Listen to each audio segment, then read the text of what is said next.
Muito bom dia, família Zion Lisboa! Eu tô com muita expectativa para aquilo que o Senhor vai fazer hoje. Sabe, no domingo passado nós tivemos uma palavra tão poderosa que o pastor Teófilo Hayashi trouxe para nós sobre o amor de Deus. O amor que não tem profundidade, que não tem largura, que nós não conseguimos entender a magnitude, mas que é o amor perfeito do nosso Pai. E como a palavra nos diz que nós caminhamos de glória em glória, eu tenho certeza que Deus tem um vinho novo, tem algo novo para derramar sobre nós. Então eu queria já te convidar a compartilhar o link aqui desse culto com seus familiares, com seus amigos que precisam de uma palavra vinda direto do coração de Deus neste domingo. E eu queria compartilhar com você uma palavra que está lá em Marcos 27:51. São as boas novas que diz: e eis que o véu do templo se rasgou em dois, de alto a baixo, e tremeu a terra e fendeu-se as pedras, e abriram-se os sepulcros. E eu queria te dizer que hoje nós podemos encontrar o nosso Pai, nós podemos entrar na presença do nosso Pai, livremente, sem nenhum intermediário, sem nada nos impedindo, justamente porque por Jesus os véus que separavam, que representavam a separação do homem e de Deus ali no templo, eles foram fisicamente rasgados quando ele morreu naquela cruz. E ele não está morto, ele vive. Ele vive porque ele venceu a morte. E hoje eu quero te convidar a realmente se entregar por completo na presença do seu Pai. Não há véu, não há intermediário, não há nada que nos separe do amor do nosso Pai. E eu queria te convidar a já se colocar de pé. Eu sei, às vezes nosso sofá é agradável, é confortável, mas se posiciona de pé, em reverência ao Deus Altíssimo, que ao mesmo tempo é o seu Pai, que é Emanuel, que está aqui tão pertinho. E já se coloca debaixo dessa verdade de que seu Pai tem um encontro novo com você hoje. Começa a se entregar para Ele. Lembre-se que não tem nada te separando do amor dele. Sim, Deus, nós entregamos agora o nosso coração. Senhor, nós entregamos os nossos pensamentos, as nossas ansiedades, as nossas tribulações da semana. E Deus, nós tiramos tudo aquilo que pode tentar nos impedir de te encontrar hoje nessa manhã. Deus, nós pedimos perdão, Senhor, pelos nossos pecados. Nós pedimos, Jesus, nos lava mais uma vez. E que a gente possa realmente te adorar, que a gente possa te encontrar de uma forma nova, sem restrições nessa manhã. Senhor, nós nos entregamos completamente ao Senhor. Obrigada porque aquele véu foi completamente rasgado. Obrigada porque o Senhor é Emanuel, é um Deus conosco, não um Deus distante. Obrigada porque o teu amor lança fora todo medo, porque o teu amor é perfeito. Senhor, nós nos entregamos hoje ao Senhor. E nós te pedimos, enche as nossas casas com a tua presença, encontre-nos de uma forma nova. Nós te amamos, Jesus, em nome de Jesus. Amém, amém. Vamos adorar ao Senhor.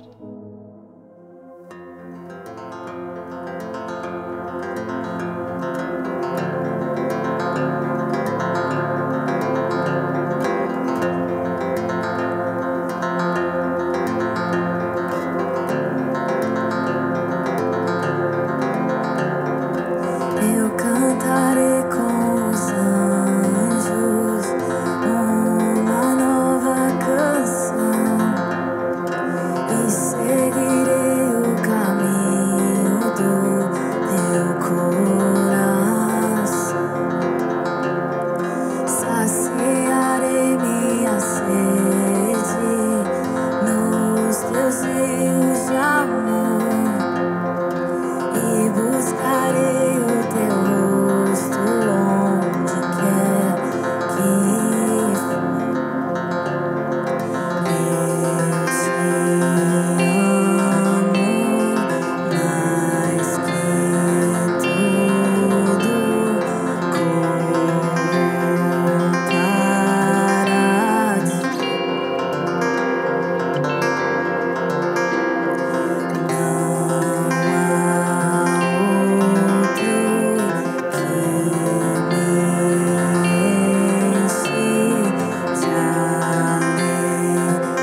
coração é teu.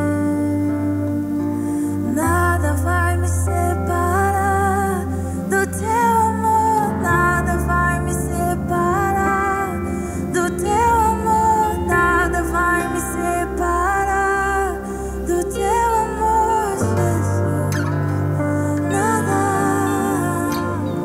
nada vai me separar do teu amor, nada vai me separar.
começa a entoar a Ele a sua adoração. Oh, na na na vassoura, na na na na na.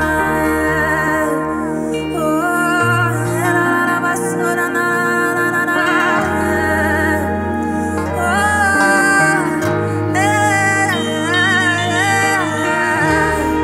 Oh, na na vasseia, na na na na.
Meus olhos se encontraram com os teus.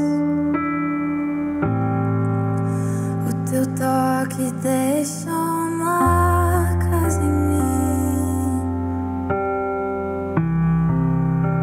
Estás aqui.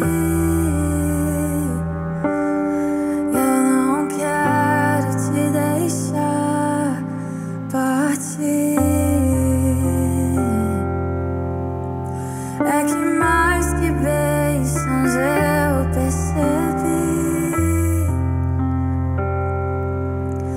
que a tua voz é o caminho e a tua presença é minha vitória.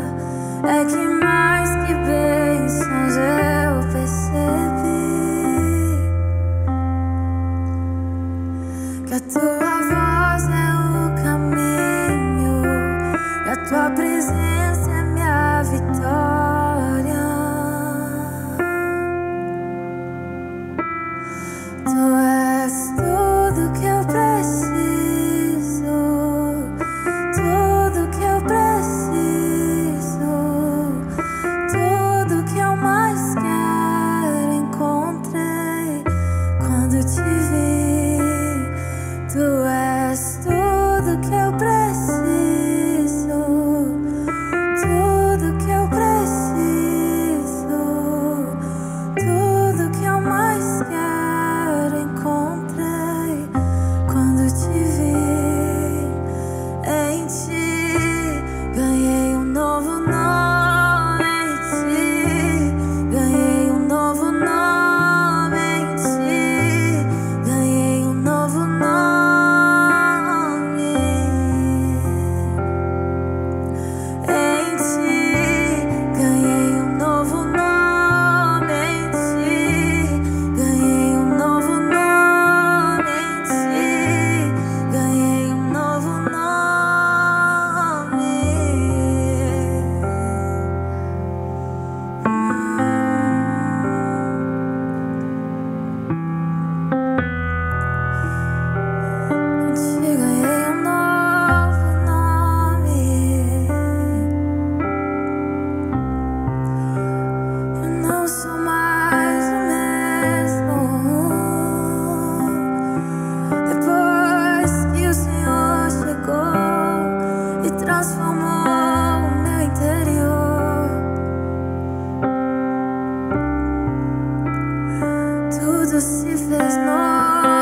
lá fora não posso roubar a paz que só tu podes me dar. E os que esperam em ti como águias voarão, os nossos olhos estarão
que a figueira não floresça, nem haja fruto na vide, eu me alegrarei em ti. Ainda que a figueira não floresça, nem haja fruto na vide,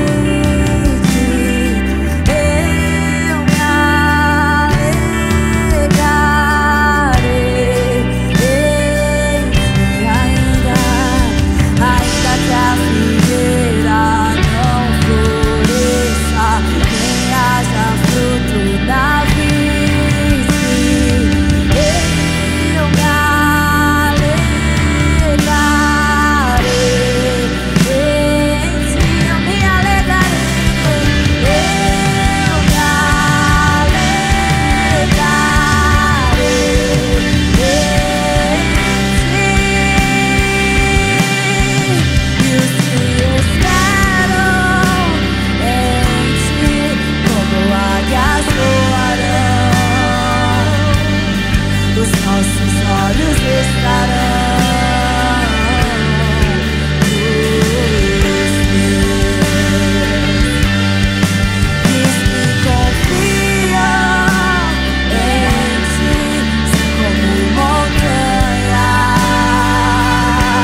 Glória a Deus, nós vamos continuar a adorar nosso Senhor através dos nossos dízimos, das nossas ofertas. E hoje, quando eu estava a preparar essa palavra de dízimo, eu senti muito o Senhor falando com relação aos nossos sentimentos daquilo que Ele está a fazer. Eu sei que às vezes você está passando por algumas dificuldades, às vezes você está aí trabalhando, você está tentando romper, está passando muros, passando por desafios, mas hoje eu quero declarar esperança vindo sobre você.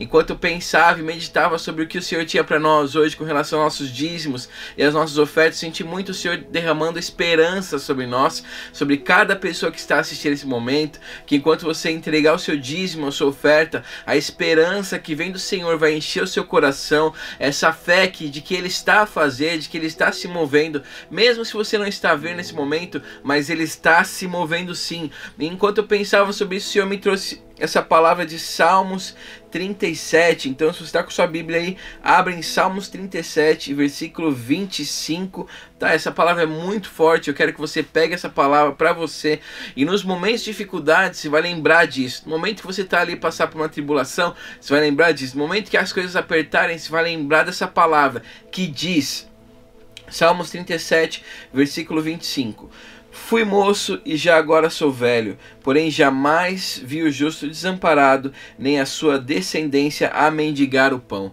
Eu quero que você entenda isso aqui. O salmista está falando, cara, desde pequeno até hoje que eu estou com idade avançada, eu nunca vi o justo desamparado e nem a sua descendência a mendigar o pão. Eu nunca vi o justo a precisar do Senhor e o Senhor não abençoar. Eu nunca vi o justo a mendigar o pão, a ter necessidades de comida, ter necessidades básicas, porque o Senhor, Ele sempre ampara os justos. Então eu quero declarar sobre a sua vida esse amparo que vem do Senhor, essa fé de que Ele está assim vendo tudo que está a passar pela sua vida, e eu declaro que o seu romper está próximo. Eu declaro que por mais que você esteja passando por dificuldades nesse momento, o seu romper está próximo. Continue firme, continue sendo fiel a Deus, porque Ele está trazendo um romper para a sua vida. E nesse momento, quando você entregar o seu dízimo, a sua oferta, que você se lembre disso, que o Senhor está a olhar para você, de que Ele está vendo aquilo que está passando na sua vida e de que Ele não se atrasa. No momento certo Ele vai vir. Continue firme, continue com fé,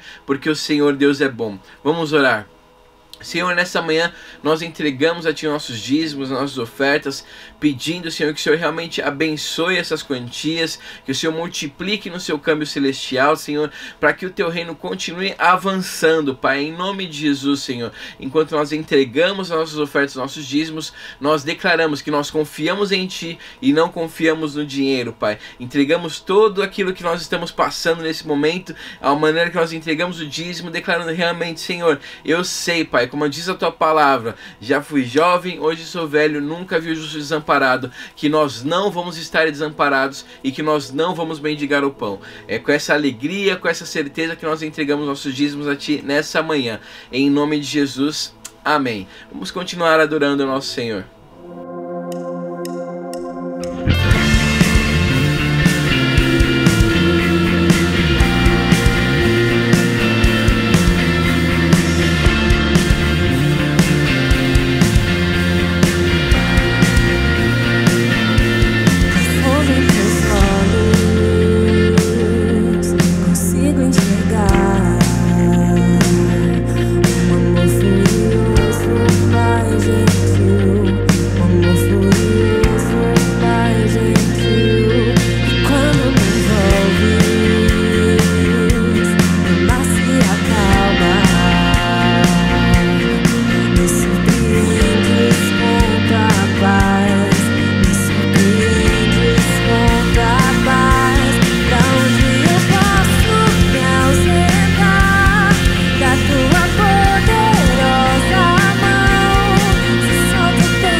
Glória a Deus por esse momento de louvor. E agora a gente está muito empolgado com tudo que tem acontecido na Zion. Temos muitas novidades. A gente está tendo agora essa série com o nosso pastor sênior, Teófilo Hayashi. É uma série da Zion Global, então todas as igrejas de Zion no mundo estão acompanhando a mesma série.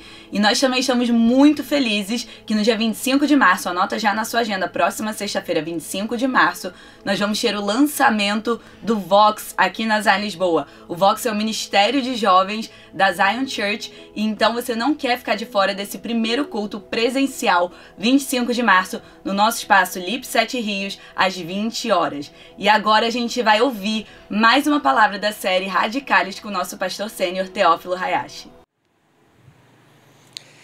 Glória a Deus. Eu sei que o Senhor está aí tocando tua vida e que bênção é nós estarmos envolvidos nessa presença do Senhor. E hoje é uma alegria a gente poder estar entrando nessa atmosfera divina, na nossa segunda mensagem da nossa série Radicalis. Então onde você estiver aí, se você puder, fica de pé, se põe numa posição para estar conectando com o Senhor. A presença de Deus já está aí, assim como já está aqui, mas eu quero começar com uma oração. Senhor Deus, nós te louvamos, Pai, pela tua presença. Espírito Santo, o Senhor é aquele que nos guia em toda a verdade. Nós dependemos de Ti mais uma vez. Nós dependemos, Pai, da Tua ajuda e do Teu auxílio para termos encontros contigo e termos revelações que vão realmente nos libertar. Então eu peço agora, Espírito Santo, que o Senhor venha estar nos envolvendo na Tua presença e que o Senhor venha estar também, Senhor Deus, falando de uma maneira impactante aos nossos corações. Em nome de Jesus, amém. Amém? Que bom você que está conectado com a gente para a nossa segunda mensagem da nossa série Radicalis. A gente começou semana passada falando sobre o amor radical e você sabe que radicalis é a palavra em latim para radical. E nós tiramos também de radicalis a derivação radix, de onde nós tiramos raiz. Então ser radical nada mais é do que você estar enraizado no original. Nós fomos feitos à imagem e à semelhança do nosso Criador.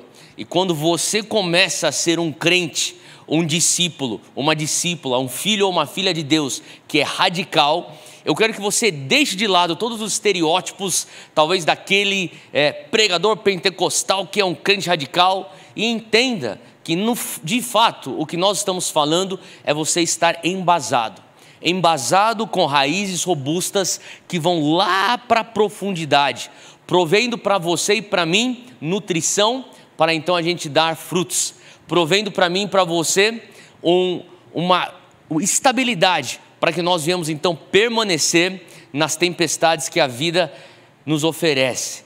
Então eu quero mais uma vez, como fiz já semana passada, ler aqui Colossenses capítulo 2, versículo 7. Se você puder, abra aí comigo nesse texto de Colossenses 2, 7.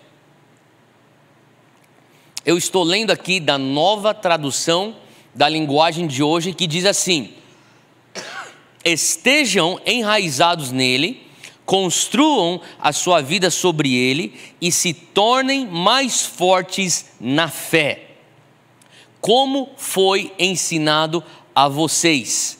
Ele diz aqui: estejam enraizados nele, construindo a sua vida sobre ele e se fortalecendo, como você já foi ensinado. E daí ele traz uma frase muito importante: e deem sempre graças a Deus. Fala comigo aí, gratidão. É isso aí. Nós hoje vamos falar sobre uma gratidão radical. Uma gratidão radical. Semana passada nós falamos sobre o amor radical e hoje nós vamos falar sobre gratidão radical. Quando eu penso sobre gratidão, eu chego na conclusão de que para nós sermos pessoas gratas, para nós de fato vivermos gratidão como estilo de vida, é importante nós termos 3 pré-requisitos da gratidão. A primeira coisa que você precisa ter para de fato ser uma pessoa grata ou andar em gratidão, você precisa de uma consciência. Você precisa de uma consciência, porque no final de tudo é importante, não diria nem importante, eu diria é primordial você saber pelo qual você é grato. Às vezes, como evangélicos, como cristãos, nós temos tantos clichês, e a gente fala obrigado a Deus, e a gente é rápido para falar toda glória a Deus, e nós honramos e louvado seja Deus, e tantos outros clichês. Às vezes a gente está falando certas coisas, tipo, ô glória, sem nem saber de fato o que é que a gente está querendo dizer quando nós falamos essas coisas. E eu creio que quando a gente fala graças a Deus, é importante eu e você termos a consciência, saber de fato pelo que é que você é grato, saber com convicção, por que que eu estou dizendo graças a Deus ou muito obrigado a Deus. Você precisa estar consciente e não só consciente, intencionalmente, sabe, contando as tuas bênçãos. Eu não sei você, mas quando eu era pequeno, eu tenho uma prima que ela falava assim, de vez em quando ela cuidava da gente. Eu e Zoe, muito pequenos, minha mãe saía muito para ministrar e estava viajando, pregando, e às vezes essa minha prima mais velha falava assim para mim, cuidando da gente em casa: se você não consegue pegar no sono, você tem que contar as ovelhinhas. Então eu ficava lá deitado na cama, contando as ovelhinhas, pulando a cerca, 1 ovelhinha, 2 ovelhinhas, 3 ovelhinhas. E daí mais tarde, quando eu cresci, estava com uns 10, 11 anos de idade, fui batizado no Espírito Santo, como bem é típico da minha mãe, ela falava assim para mim: se você não consegue pegar no sono, você tem que orar em línguas. Então eu ficava deitado lá na cama, eu orava em línguas até eu pegar no sono. Só que eu quero dizer para você, se você não consegue pegar no sono, contando ovelhinhas, orando em línguas, tente contando as suas bênçãos. Começa a contar as bênçãos e trazer as benesses de Deus na tua vida para a consciência. Focar naquilo que nós estamos vendo o agir de Deus em nossas vidas. Sabe, você criar uma cultura de gratidão é você começar a focar conscientemente naquilo que Deus está fazendo e não simplesmente se entregar inconscientemente a uma tristeza ou uma dúvida, porque você percebe que tem coisas que estão faltando. Então a primeira coisa é a consciência. O segundo pré-requisito para você ter gratidão na tua vida é você ter profundidade. É isso mesmo, profundidade, o oposto de superficialidade. Porque se você for escrever uma lista daquilo que você é grato, provavelmente, ou do que, se nós fôssemos escrever essa lista, provavelmente nós faríamos uma lista primária de coisas que são externas, que são coisas materiais e que não deixam de ser coisas boas. Por exemplo, um teto sobre a minha cabeça, uma comida na minha mesa, roupa sobre o meu corpo. Isso é tudo muito bom, muito importante. Talvez você tenha aí um emprego, talvez você tenha aí oportunidade de estudo, talvez você tenha um amigo ao teu lado, talvez você tenha um pai ou uma mãe ou os dois. Glória a Deus por isso. Agora, quando você intencionalmente começa a contar suas bênçãos de uma maneira mais profunda, uma gratidão consistente, vai começar a envolver algo que é além e transcende o mundo material. E eu creio que quando você começa a ir para aquele lugar, você começa a ver que a tua gratidão sai de um lugar mais profundo. Não que as coisas materiais não sejam bênçãos de Deus, mas o Senhor quer te levar para um lugar mais fundo. Então a primeira coisa que eu falei é consciência, a segunda, profundidade, terceira coisa é atitude. Uma gratidão radical, de fato, envolve uma atitude. É um estado de ser, é uma atitude do coração que sai do teu relacionamento com Jesus. Então envolve prática. O que significa isso? Envolve pensamento, envolve palavras, envolve ação. E eu queria que você abrisse comigo aí em Salmos 107. Abre aí comigo, Salmo 107, e eu vou ler aqui do primeiro versículo que diz assim: deem graças ao Senhor, porque Ele é bom, e o seu amor dura para sempre. É um versículo tão simples, mas tão poderoso. Deixa eu ler de novo. Deem graças ao Senhor, porque Ele é bom, e o seu amor dura para sempre. Sabe, eu sou lembrado de uma frase de um pai da igreja chamado São Ambrósio de Milão. Ele é um pai da igreja do quarto século e ele falava uma frase bem curta e forte que era o seguinte: ele dizia: não há missão mais urgente do que retribuir gratidão. Olha o que ele disse: não há missão mais urgente do que retribuir gratidão. Agora, para você possa até soar uma coisa muito óbvia. Pô, Ambrósio de Milão, é óbvio que é importante e urgente nós retribuirmos gratidão. E ao passo que é tão óbvio, não foi tão óbvio para 9 leprosos que foram curados de sua lepra, uma doença terminal. Abra aí comigo para Lucas 17, versículo 11. Lucas 17, 11. Versículo 11, Jesus está a caminho de Jerusalém, ele passa pela divisa entre Samaria e Galileia, e diz aqui: ao entrar no povoado, 10 leprosos dirigiram-se a ele, ficaram a certa distância. Afinal de contas, são leprosos, então eles não podem ficar perto da sociedade, e eles não apenas tinham uma doença física, a lepra, ao contrário das outras doenças, ela trazia também uma doença social. Eles ficavam marginalizados, literalmente, às margens da sociedade. Então, como já era de praxe, de costume e de acordo com a lei, eles não chegam perto da população e eles gritam para Jesus. E eles falam assim: mestre, tem piedade de nós. Versículo 14, Jesus ao vê-los disse: vão mostrar-se aos sacerdotes. Enquanto eles iam, eles foram purificados. Um deles, quando viu que estava curado, voltou louvando a Deus em alta voz, prostrou-se aos pés de Jesus e lhe agradeceu. Este homem era samaritano. Jesus perguntou então: não foram purificados todos os 10? Onde estão os outros 9? Não se achou nenhum que voltasse e desse louvor a Deus, a não ser este estrangeiro? Então ele lhe disse: levante-se e vá, a sua fé o salvou.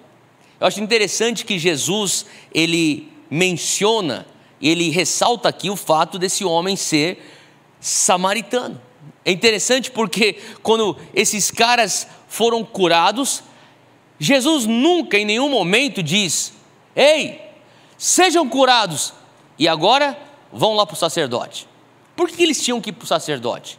Levítico capítulo 13, você não precisa nem ir lá agora, depois se você quiser você pode ler, mas traz a lei de como os leprosos precisavam ser cuidados. E muitos que falavam que eram leprosos, na verdade, nem eram leprosos. Muitos eram, mas tinham outros que tinham apenas uma doença de pele.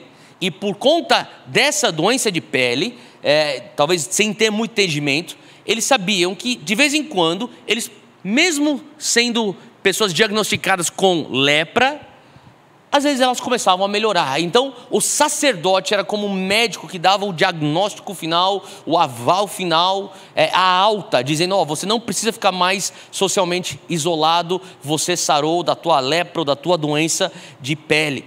E no versículo 15, quando esse é curado, ele volta.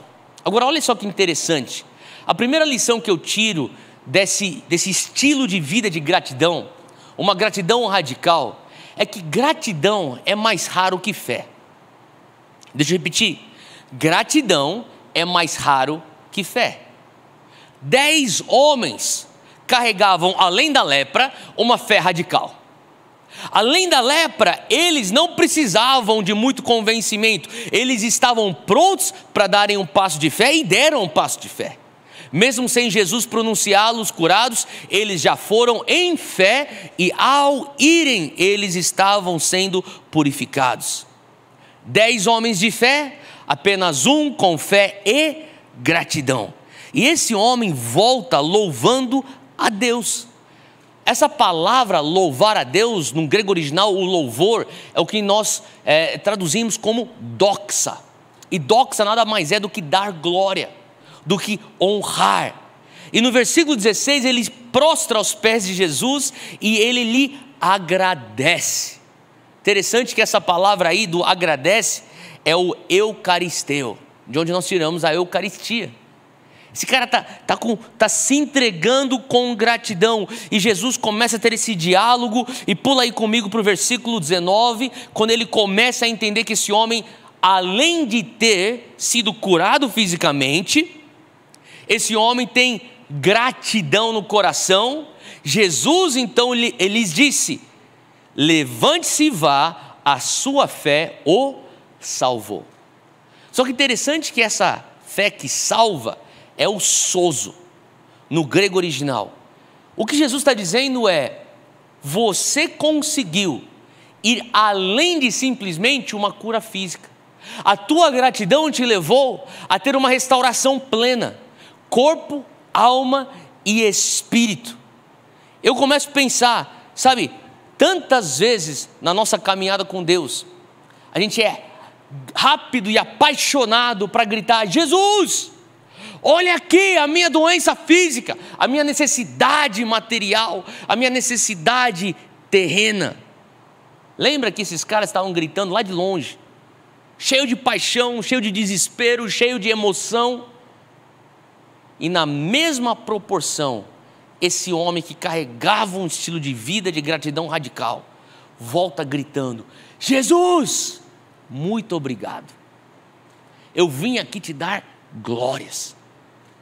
Sabe, eu fico pensando, se o meu coração, se o nosso coração carrega a emoção que grita o tanto quanto para uma necessidade física terrena, para algo que é espiritual, e Jesus responde: a tua fé te salvou. Não só ele teve a sua necessidade física sanada, como ele exerce gratidão radical, e a gratidão radical se torna então a ponte para levá-lo para uma bênção espiritual.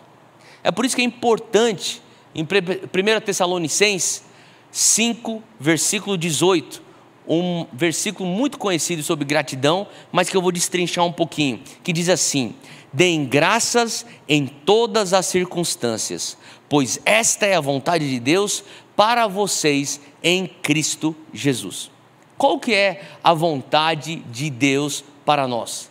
Primeira coisa que a gente vê aqui nesse versículo é que a vontade de Deus para nós é que você e eu, nós demonstremos gratidão. Ele diz aqui: dai graças. Sabe, o dai graças, que nem eu já mencionei, é o eucaristeu. É de onde nós tiramos Eucaristia, que para nós evangélicos é a Santa Ceia. Sabe, é o expressar da obrigação de gratidão.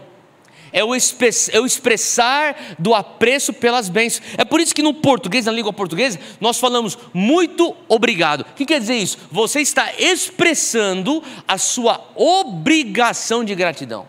Muito obrigado. Eu estou muito obrigado a expressar minha gratidão por esse ato de benevolência para a minha vida. E para nós evangélicos é justamente o que acontece na Santa Ceia, ou que os católicos chamam de Eucaristia. Sabe, é o sacramento dos sacramentos, onde nós somos lembrados. Lembra, Jesus fala: fazer isso em memória de mim. Então, quando eu estou tomando a Santa Ceia, o vinho, que é o sangue de Jesus derramado, é o perdão pelos meus pecados. Quando eu estou partindo o pão, é o véu rasgado, é o corpo dele que é partido por mim. O que eu estou querendo, o que está acontecendo nesse momento de Eucaristia, de Santa Ceia? Eu estou justamente refém dessa revelação. Eu sou obrigado a expressar gratidão por esse acesso e por esse perdão que eu tenho contigo através do sacrifício da cruz. É o que acontece nesse momento. Então Paulo, ele está dizendo aqui assim: a vontade de Deus é que você demonstre gratidão. E ele diz aqui no texto do versículo 18: em todas as circunstâncias. Sabe, a vontade de Deus é que você seja grato em todas as circunstâncias. Agora, perceba, não por todas as circunstâncias. A vontade de Deus é que você seja grato em todas as circunstâncias e não por todas as circunstâncias. Qualquer um pode ser grato a Deus nas boas circunstâncias. Não leva muito. Mas ser grato em todas as circunstâncias requer gratidão radical. Este texto aqui, ele é justamente esse desafio de atitude. 1 Tessalonicenses 5,18. Eu tenho um caminho longo a percorrer para viver isso de fato. Mas se fosse impossível, concorda comigo que o Pai não nos desafiaria a isso. Ele não nos chamaria a isso. Então, o que de fato Ele está nos chamando? Para o que, então, Ele nos convida? O que é esse dar graças em toda circunstância? Eu vou chamar isso de uma gratidão radical. E para eu destrinchar um pouco melhor, a gente vai entrar na palavra para descobrir essas 3 características de uma gratidão radical. Você está pronto? Então, se estiver anotando, anota aí o primeiro ponto, que é a primeira característica de uma gratidão radical. A primeira característica é que a gratidão radical, ela honra a Deus. A gratidão radical honra a Deus. Eu quero ler aqui de Salmos 96, versículo 7. Salmos 96, 7 diz: ó nações do mundo, reconheçam o Senhor, reconheçam que o Senhor é forte e glorioso, deem ao Senhor a glória que seu nome merece, tragam ofertas e entrem em seus pátios ou em seus átrios. Você lembra do tabernáculo como os átrios eram as partes externas, ou melhor, a parte que vem por fora, e você entra lá com louvor, você entra lá com gratidão, para depois se preparar para entrar no lugar santo e eventualmente no Santo dos Santos. Então o que ele está dizendo é: olha, reconheçam o Senhor é forte e glorioso. Sabe por quê? Quando a gente fala que a gratidão radical honra a Deus, é importante você entender o que significa honrar. E honrar alguém nada mais é do que você reconhecer. Reconhecer esse alguém pelos seus feitos. Eu estava começando há uns dias atrás a preparar essa mensagem aqui, estudando, orando, e o Espírito Santo começou a trazer convicção no meu coração. Eu sei que talvez não seja a linguagem que você usa, que você deve usar no teu dia a dia, mas eu senti que eu tinha que começar a honrar a Júnia. Então eu ia para ela e falava assim: baby, eu te honro. Ela ficava me olhando: o que você está falando? Não, eu estou falando sério. Eu te honro. Ela falava assim: você honra por quê? Eu te honro porque você é uma excelente esposa e uma excelente mãe. Ela falou: você está fazendo o quê? Um experimento? Eu falei: não, eu estou tentando pôr em prática algo que eu estou aprendendo na palavra aqui de Salmos 96, versículo 7. Porque honrar alguém é você reconhecer. E aqui o salmista está falando assim: ó, nações do mundo, não importa qual cultura você faz parte, qual a tua etnia, qual a tua idade, qual a tua nacionalidade, reconheça o Senhor, honre a Ele, reconheça os seus feitos, reconheça o que Ele vem fazendo. Então quando você reconhece alguém, você está honrando essa pessoa, você está expressando gratidão e apreço por esse alguém, sabe? Honrar, ou melhor, honrar alguém é quando eu consigo enxergar aquilo que, por exemplo, essa equipe incrível da Big Wave está fazendo nesse exato momento. Eu só estou conversando com você agora porque eu reconheço o que o Denis, que o Kashima, o Paulinho e toda a equipe deles estão fazendo. Então eu honro vocês, seja onde vocês estão. Não estou te enxergando porque a luz está forte aqui nos meus olhos, só que vocês estão aí no escuro. Mas eu honro aquilo que vocês fazem para que toda semana a mensagem chegue nas casas e nos lares e nas pessoas que estão conectadas com a gente. Então quando você reconhece Deus, você reconhece em alguns aspectos. Você reconhece talvez a presença dEle. Isso é muito importante. Você reconhecer a presença de Deus. A outra coisa que você tem que pensar: será que eu estou reconhecendo? É a voz de Deus. Será que eu consigo reconhecer a presença?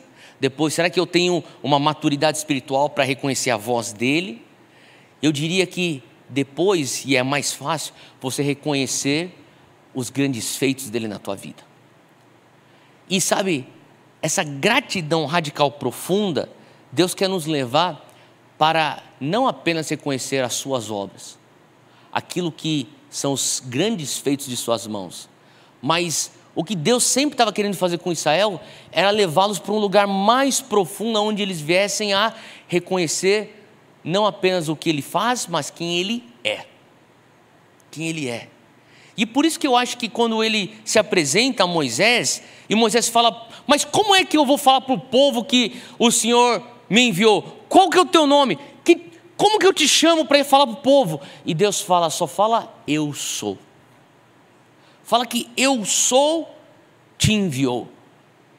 E uma outra maneira de você falar eu sou é Jeová. Jeová. E olha só que interessante, essa radical gratidão, ela é profunda não apenas quando você honra pelos feitos, mas por quem Ele é. E não é à toa, deixa eu mencionar aqui para você, que Ele é o Jeová Elohim. O que significa isso? O Criador eterno. Então quando você se depara com a criação ou com algo que Ele criou, você não fala, olha, eu te louvo porque o Senhor criou. Não, eu te louvo porque o Senhor é Jeová Elohim. Eu te louvo porque o Senhor é Jeová Adonai. O que significa isso? O Senhor soberano. Quando você se encontra num lugar onde a soberania de Deus te envolve, você não fala, ó Deus, eu te louvo porque o Senhor exerceu algo que é soberano de tudo que eu vi aqui. Não, Jeová Adonai, Jeová Jireh. Não porque o Senhor proveu, mas porque o Senhor proverá. É o teu nome, Jeová Jireh, Jeová Nissi. O Senhor é minha bandeira, o Senhor me defendeu, o Senhor é Jeová Nissi, Jeová Rafá, o Senhor me curou, o Senhor é minha cura, Jeová Shalom, eu estava aflito e o Senhor me trouxe paz. Eu te louvo porque o Senhor é Jeová Paz, Jeová Shalom. O Senhor é Jeová Tzidkenu, que significa a minha justiça. Eu não te louvo porque o Senhor fez justiça para mim, eu te louvo porque o Senhor é a minha justiça. E qualquer momento que você comece a enxergar os grandes feitos dele, comece também a focar em quem ele é. E talvez seja uma coisa nova para você, e você fala, Theo, mas como é que eu começo? Como que eu começo nessa jornada? Uma das maneiras práticas de você começar é com salmos. Abra aí tua Bíblia nos livros dos salmos e comece então a ler os salmos e fazer dos salmos a sua oração, a sua canção, a sua gratidão expressa em forma de poesia, e você vai ver que aqueles hinos e canções honram a Deus, e você vai ver que essa gratidão radical te leva a ter um estilo de vida de honrar a Deus. Essa é a primeira característica. A segunda característica da gratidão radical é que a gratidão radical, ela abençoa aos outros.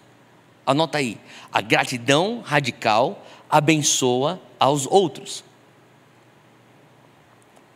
Você tem dois conceitos aqui. Você tem apreciação e depreciação. Se você já teve a oportunidade e a bênção de comprar um carro zero quilômetros, lá da concessionária, você vai lá, você faz os pagamentos, você assina os documentos, e daí o cara fala assim, olha, vou puxar aqui o carro aqui para tua frente aqui, parabéns, te dá o documento, te dá a chave, parabéns. Você entra naquele carro, e quem aqui gosta daquele cheiro de carro novo? É bom, né? Uau, que cheiro de carro novo. Você liga o carro e começa a sair da concessionária. Assim que você puser a tua roda na rua, o que acontece? Você acabou de perder dinheiro, parabéns. O cara acabou de dar parabéns, você comprou um carro, agora você acabou de perder dinheiro. Por quê? Porque teve uma depreciação. Concorda comigo? O que significa isso? Existe uma redução de valor, uma vez que você pega algo que é zero e começa a usá-lo. E de lá até você se livrar daquele carro, o teu carro só perde valor. Ele vai perdendo valor. Quanto mais quilometragem você põe naquele carro, mais ele perde valor. E não importa o quão cuidadoso você é com o carro, se você está usando aquele carro, você está perdendo valor. Agora, o oposto de depreciação seria você ter apreciação. Infelizmente, quando você compra um carro, isso não é o que acontece. Mas eu comecei a perceber que muitas vezes a gente convive com pessoas e a falta de gratidão radical faz com que os meus relacionamentos, Assim como aquele carro que está da concessionária, começa então a experimentar depreciação. E como então que eu posso fazer a reversão disso para uma apreciação? Bem simples. Quando você aprecia a tua esposa, você começa a aumentar o valor dela. Quando você aprecia os teus filhos, os teus irmãos, o teu amigo, o teu colega, você está apreciando ele, você está aumentando o valor daquela pessoa. Quando você reconhece o que ela faz, e você fala, olha, eu vejo o que você faz e muito obrigado. Existe um valor que vai aumentando. Isso é apreciação. Talvez é até um pouco mais fácil entender isso no inglês. A gente usa muito essa frase quando a gente fala I appreciate you. Eu aprecio você. Eu quero dizer que para mim você tem valor. Quando você começa a viver um estilo de vida radical, você começa então a ver que você está levantando e aumentando o valor das pessoas ao teu redor. Por quê? Gratidão radical abençoa as outras pessoas. Então que tal você tomar essa semana para você intencionalmente, eu sei que talvez vai ser um pouquinho artificial, que nem foi, ou esquisito quando eu trouxe o exemplo, quando eu falei com a Júnia, baby, eu honro você, eu aprecio você, o que você quer? Às vezes essa é a reação, e às vezes é uma coisa um pouco, sabe, forçada, uma coisa não tão natural, mas aos poucos aquilo começa a se tornar parte de quem você é, e o teu estilo de vida de gratidão radical começa a elevar o valor das pessoas ao teu redor. Sabe, o que você está querendo dizer quando você fala, eu quero apreciar alguém? Você está dizendo, eu te vejo, eu reconheço o que você faz, eu te honro, eu te aprecio, e a maneira mais curta de você falar tudo isso é, muito obrigado, muito obrigado. Sabe, é mais ou menos isso que Paulo estava querendo dizer em 1 Tessalonicenses 5, a gente lê o versículo 18, mas eu quero que você vá comigo um pouquinho mais para trás, para o versículo 12. Olha o que ele diz: agora lhes pedimos, irmãos, que tenham consideração. Tem uma versão que diz que reconheçais os que se esforçam no trabalho entre vocês. Ele está falando do ministério, ele está falando aqui do contexto de igreja. Ele fala, irmãos, reconheça os seus líderes que te servem, reconheça as pessoas, os ministros que se doam por você, tenha consideração. Aqueles que se esforçam no trabalho entre vocês, que os lideram no Senhor e os aconselham, tenham-nos na mais alta estima com amor, por causa do trabalho deles. Vivam em paz uns com os outros.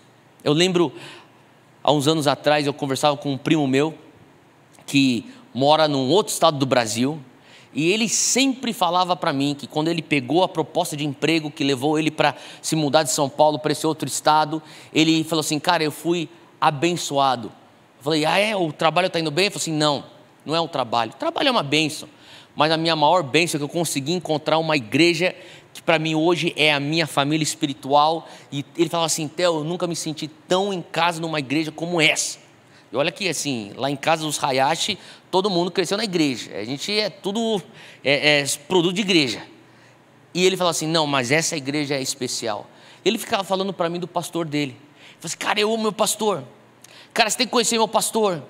E o pastor dele é um cara muito conhecido no Brasil. E certo dia eu estava pregando numa conferência, eu conheci o pastor dele. E de fato, aquele homem é um cara muito especial. E quando eu liguei para ele, falei assim, cara, você não vai acreditar, eu conheci teu pastor, cara.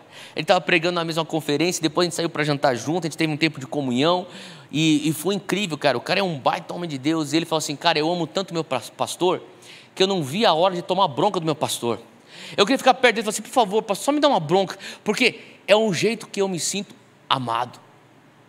Sabe, eu sei que ele estava exagerando, fazendo uma brincadeira, mas quantas vezes a atenção, um conselho, uma palavra de sabedoria, quando eu conto as histórias de crescendo debaixo da liderança da minha mãe, e depois, mais tarde, Dr. Fletcher, meu pastor, e as correções, os alinhamentos, os encorajamentos, os conselhos, sabe, os afagos, sabe, às vezes até a exortação, tudo aquilo era algo que, o que Paulo está dizendo é, tenha-nos na mais alta estima. Por causa do trabalho deles, ele fala assim, reconheça-os. Isso é tão importante, sabe? E ao passo que é importante você escutar de outras pessoas palavras de apreço, palavras de reconhecimento, palavras de honra. Eu também lembro dos momentos onde o Espírito Santo começou a falar comigo. Theo, tem certas coisas que, assim como você tem apreço e honra aos seus líderes, eu quero que você entenda que tem coisas que só eu posso falar para você. E você precisa buscar nas minhas palavras com esse apreço. Então, muitas vezes a gente erra porque a gente não escuta tudo que a gente precisa escutar de Deus e a gente bota uma expectativa no homem. E muitas vezes a gente pensa, o outro extremo, eu escutei tudo que eu tenho que escutar de Deus, eu não valorizo o líder homem que Deus pôs na minha vida, o líder humano que Deus pôs na minha vida. Sabe, eu quero te dizer a importância de você ter os dois. E Paulo, ele é claro, olha, o Senhor vai falar com você. E é importante você escutar do Senhor, mas também o Senhor está usando homens para falar com você. Homens e mulheres de Deus que Ele põe na tua vida, talvez é teu líder de link, talvez é teu líder de ministério, talvez é um líder da área executiva, talvez é um contato que você tem com um dos pastores da Zion. O Senhor está falando assim, reconheça isso, porque isso traz bênção às pessoas ao teu redor também. E quando você fala assim, eu quero viver esse estilo de vida de apreciação e não depreciação, você vai começar a ver que você está abraçando a gratidão radical. E por final, gratidão radical, ela fortalece a nossa fé. É isso mesmo, ela fortalece a nossa fé. Qualquer um, que nem eu disse antes, pode ser grato quando a vida está bem, quando a vida está indo como planejado. Mas e quando a vida está desmoronando? Eu acho que a gente teve um pouco disso e um aperitivo do que é a vida desmoronando nos últimos 2 anos com essa pandemia. Mas a verdade é que a nossa fé, ela cresce e amadurece quando ela é testada. Teve um profeta na palavra, na Bíblia, que passou justamente por isso. O nome dele é Abacuque. E ele escreve no livro de Abacuque, nada mais é do que um livro inteiro de uma poesia de lamento. Ele está lamentando. As coisas não estão como planejadas, elas não estão indo como ele gostaria. Na verdade, ele está num tempo muito escuro, onde Israel está sendo oprimido pela Babilônia. Na verdade, o Senhor está falando que ele vai usar a Babilônia, um povo muito mais maligno, para ensinar Israel a lição de não ser maligno. E Abacuque não está entendendo nada. Ele está naquele lugar de escuridão. Em Abacuque 3... versículo 17, abre aí comigo. Ele finalmente chega naquele lugar onde ele diz, Deus, eu não estou entendendo, Deus, não faz sentido, mas Deus, eu confio em Ti. E ele diz, porquanto, ainda que a figueira não floresça, nem haja fruto na vide, o produto da oliveira minta, e os campos não produzam mantimento, as ovelhas da malhada sejam arrebatadas, e nos currais não haja vacas. Versículo 18 é chave, ele diz aqui, todavia, eu me alegrarei no Senhor, eu exultarei no Deus da minha salvação. Sabe, o que ele está dizendo aqui?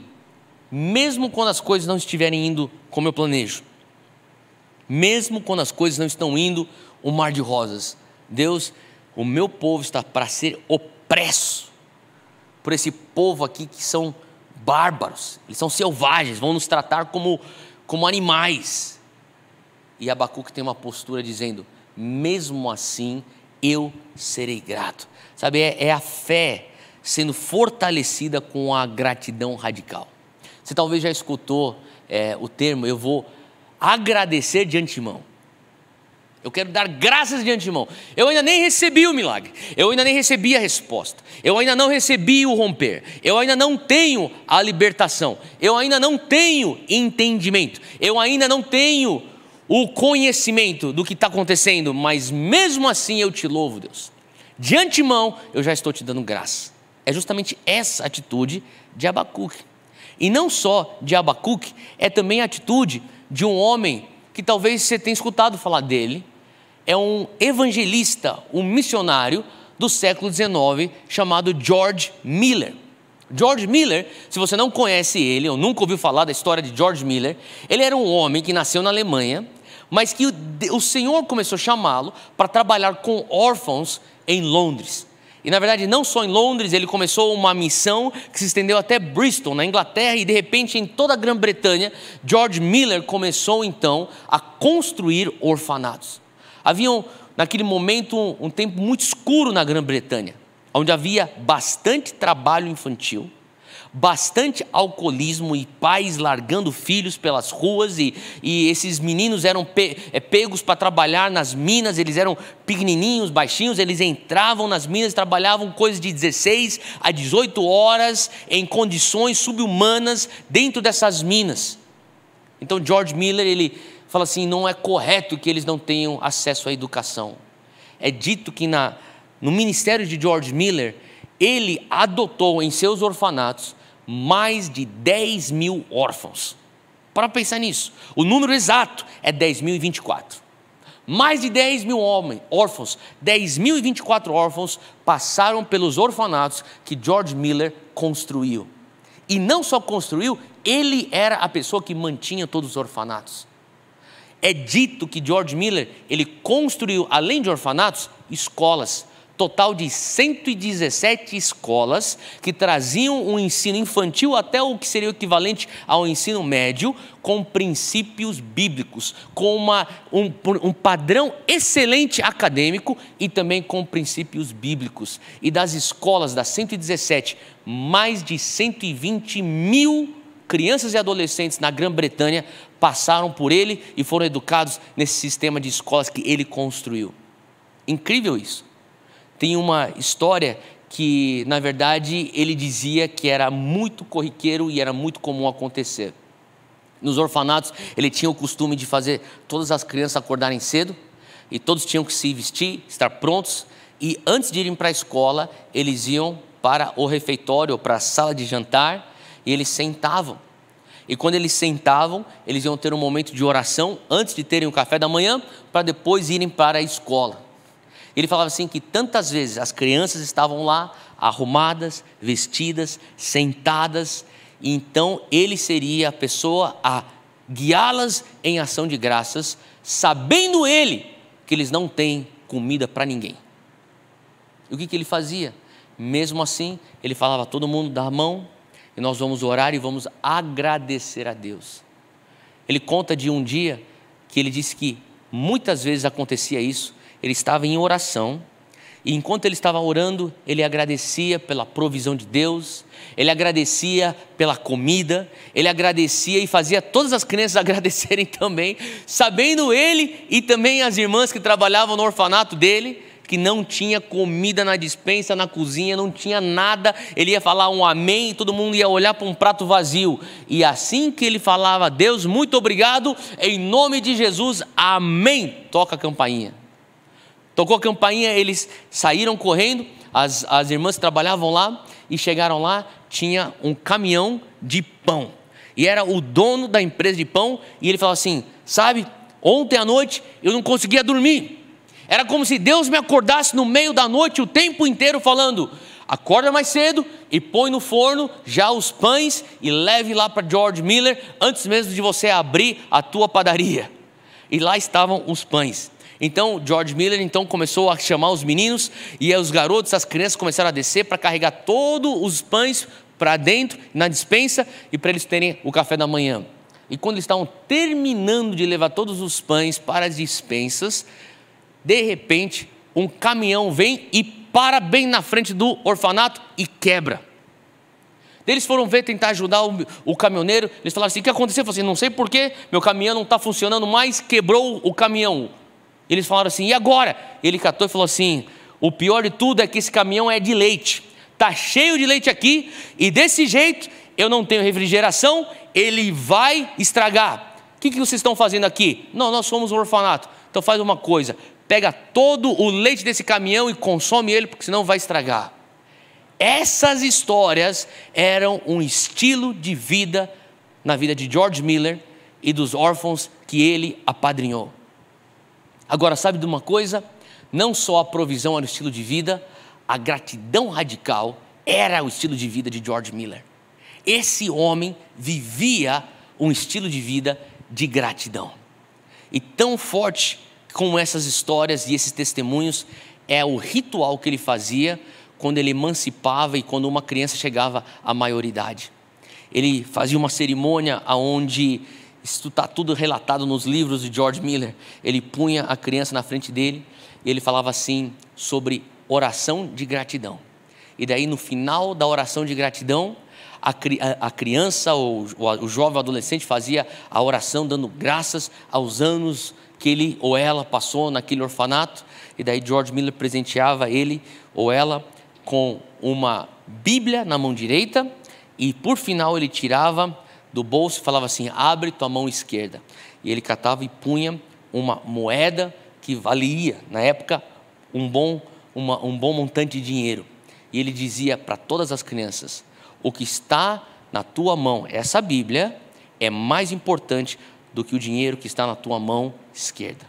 Se você não abrir mão daquilo que está na tua mão direita, que é a Bíblia, nunca lhe irá faltar aquilo que está na tua mão esquerda. E eles oravam, impunham as mãos e liberavam a criança para começar então a sua própria família ou a sua carreira na sociedade. Eu não sei você, mas eu sou tão impactado pela vida de George Miller e com essas histórias que me faz lembrar de Salmos 105. E eu vou terminar com isso. Salmos 105, versículo 1 diz assim: deem graças ao Senhor, proclamem o seu nome, divulguem os seus feitos entre as nações, cantem para ele e louvem-no, relatem todas as suas maravilhas. Deixa eu repetir aqui a última frase: relatem todas as suas maravilhas. Que você venha a ser a pessoa que não só vive gratidão radical no teu coração, mas que você venha a ser aquele que faz propaganda dos grandes feitos de Deus.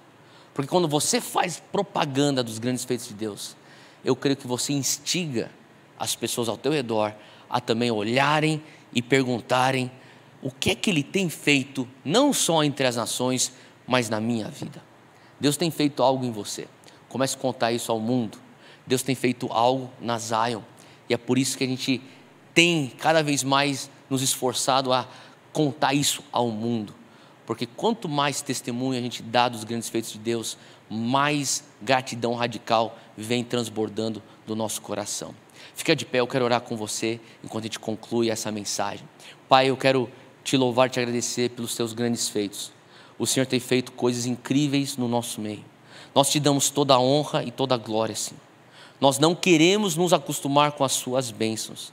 Nós não queremos ser levianos, Pai, com a tua mão poderosa que se faz presente em nossas vidas. Pai, tão presente quanto a tua mão e tua provisão, venha ser a gratidão no nosso espírito, no nosso coração. Pai, eu oro que o Senhor venha gerar raízes que vão para lugares profundos. Que nós venhamos ser aqueles cristãos radicais que vivem uma gratidão radical. Nós queremos, Pai, ter raízes que vão para lugares profundos até nós produzirmos frutos de gratidão. E que mesmo enquanto passarmos por tempestades nessa vida, que nós venhamos estar estáveis com o coração sempre cheio de ação de graça. Nós pedimos, Pai, que o Senhor continue se manifestando em nossas vidas, assim como nós vamos continuar te dando graças. Em nome de Jesus. Amém. Deus te abençoe.